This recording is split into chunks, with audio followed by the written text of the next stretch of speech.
Defender makes its one and only appearance, a mode akin to Oddball where each team tries to hold the flag for as long as possible to score points. Then later down the line, you had the more competitive Let's Get Sweaty face-off playlists, which threw players into small, tight maps focused on 1v1, 2v2, and 3v3 throwdowns. What was really cool is how they added a whole tab for community-oriented game modes, the ones that were made popular in private matches. Hey, wait a second. Infected? Ah, come on, guys. I can't imagine where you got this idea from. Infected. It's actually pretty entertaining, not gonna lie.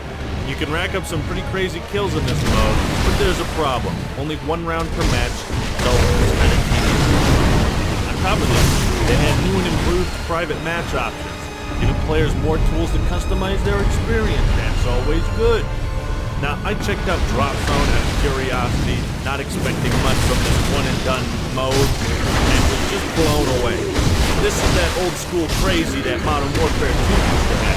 You hold the Drop Zone for points, and care packages are bombarded on the ground, which can be anything from a UAV to Osprey Gunner. It's like a mad dash around the map, and the best part is your score streaks are disabled, so you can focus on just having fun. I spent the most time in Drop Zone and found it to be the best source for leveling up weapons and my brain. And hey, would you look at that? New innovation in the form of weapon rank.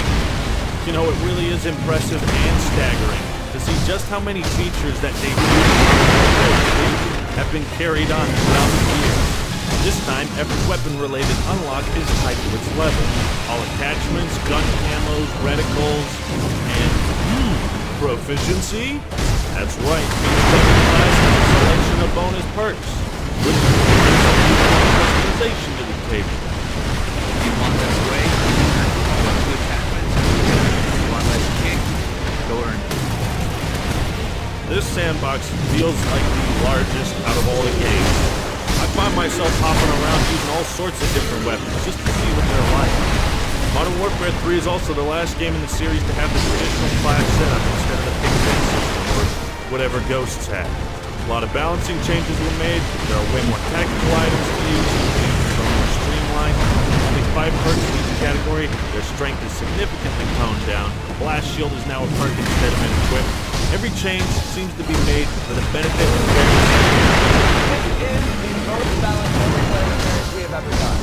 Modern Warfare 3 is basically a more reasonable, fine-tuned, balanced version of the last game, except for the fact that everyone uses the goddamn ACR. Choose a different weapon! How about that? Shotguns were turned into a primary weapon, which is something a lot of people have complained about, but I can't help but feel like explosives and shotguns got a bit neutered here. Progression is about what you would expect, although they increased the level cap to 80 with 20 different ranks of prestige. Good lord, that is a bit excessive, but it is quite a maddening grind to think about and see people do that without cheating. What I really enjoyed were the prestige tokens. I didn't get to use a lot of them, but you could buy a new class, get the exclusive emblems and titles, and weapons forever. Another cool feature was how MW3 and the menus kept track of your progress in the other Call of Duty games. I wish new Call of Duties would do that. Infinity Ward and the team in MW3 have more or less mellowed out from their midlife crisis and cocaine addiction. Yeah, you're not as crazy as you used to be all those years ago, but the hardcore drug abuse has taken its toll. You guys are a bit more sober now and can see clearly. The result of this sobriety is a revamped and infinitely more effective, fair, and engaging system for score streaks. In Modern Warfare 2, there was a huge difference in experience between the expert player and the newcomer. But for the newcomer, you spend a lot of his time getting handed to him by 402 skill streaks every 2 seconds. So the best players focused on accuracy instead of just getting kills, it became very clear that the skill streaks was optimized for only one game time, and that was Team Deathmatch. Makes sense. You don't call them kill streaks because they make other people live. But this time you actually pick the streaks for each class. Points are reset, so you can earn more than one in a single life. Guess you can say that's a nice buff for quality of life. MW3 has a lot of little improvements that flew under the radar. like being able to see the progress of the streaks on screen, and having the option to scroll through and choose what streak to use instead of being forced to use the one you most recently got. Thank you.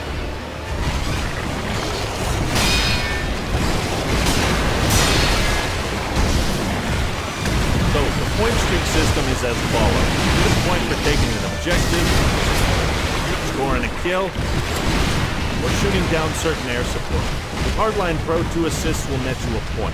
I can't tell you how much better multiplayer matches are overall in this game. And half the players on each team aren't camping in the back of the map spamming cubes with one-man army. You got 3 choices: Assault, Support, Specialist. Call of Duty would never return to this system again. So Modern Warfare 3 is pretty unique amongst the series. If you're a hound for more perks than is typically allowed, or you just like going with kills, being an ultra badass, and are putting together a slick montage, well, this is if you're tired of dying at 6 kills every fucking time, you can choose Support for guaranteed streaks that are focused on supporting the team. You got stuff like recon drones to spot enemies, show them on the radar, SAM turrets that you set up to shoot down enemy aircraft. The advanced UAV is super helpful, while not nearly as cool as the airdrop. It's nice to call down an escort airdrop, get some helpful care packages to share with your team, throw down a ballistic vest, and watch your allies crowd around you in thanks. You essentially give up some kills for the sake of points, guaranteed rewards throughout a match, and the loving praise of your team. Just kidding. Nobody says nice things in Call of Duty. Assault is the tough shit.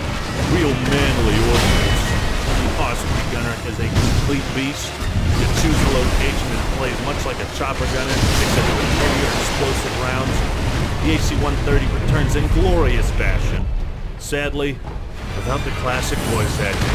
Enemy AC-130, above. In essence, Modern Warfare 3 took some of the punch out of its air support and its kill streaks, but it replaced that with plenty of love, care, and above all else, fucking foresight.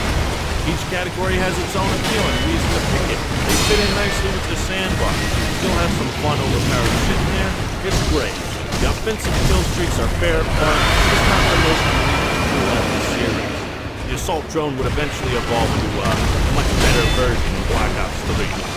The main thing is they're satisfying to use, and you don't go quite as insane when the enemy team is ass blasting you with those streaks.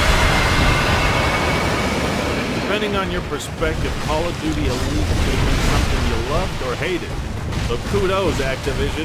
They created what was probably one of the earliest games to release content as a modern-day games as a service. Now this is going to be the part of the video where I get more pissed off, so strap yourself in.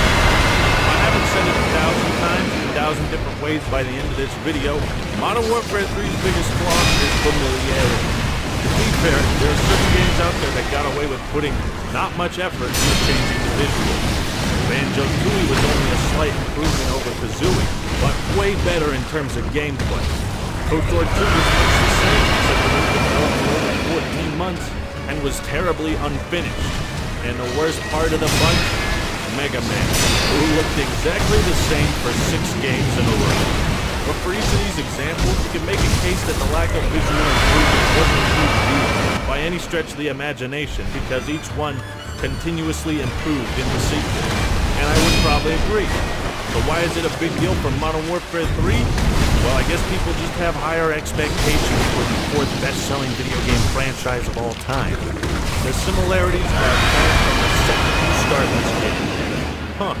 This main menu is kind of familiar. Well, let's check out Spec Ops. Wait, it's like virtually the same layout. Why is it? No, that's cool. That's cool. I'm sure multiplayer will be different. Well, this is disappointing. There's got to be something in this game that's different from Modern Warfare 2, right? Right?